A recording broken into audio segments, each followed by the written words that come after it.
பாத்துருக்க வண்டி பாத்தீங்கன்னா Royal Enfield standard 350 2019 model black colour வண்டி சூப்பரா இருக்கு. நார்மலா ஸ்டாண்டர்ட் மாடல்ல போக்ஸ் வீல்ல வரும். ஆனா இந்த வண்டியோட கஸ்டமர் அலா வீல் டிஸ்க் எல்லாமே அவளோட டேஸ்டுக்கு மாட்டி வச்சிருக்காங்க.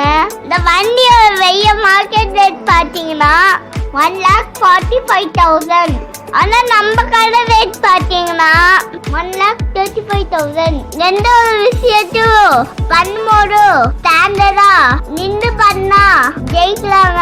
அதே மாதிரி வாழ்க்கைன்னு பயணத்துல ஜெயிக்கணும்னா ஸ்டாண்டர்டா ஒரு வண்டி வேணுங்க. அந்த வண்டி தாங்க இந்த வண்டி. ரொம்ப கம்மி வாங்க, ஏழு வாங்க, இன்னும் கொஞ்சம் கம்மி பண்ணி தரேன். இந்த வண்டி வேணுங்கிறவங்க எங்களுக்கு கால் பண்ணுங்க. பரவாயில்லையே, நல்ல வார்த்தையா சொல்ற.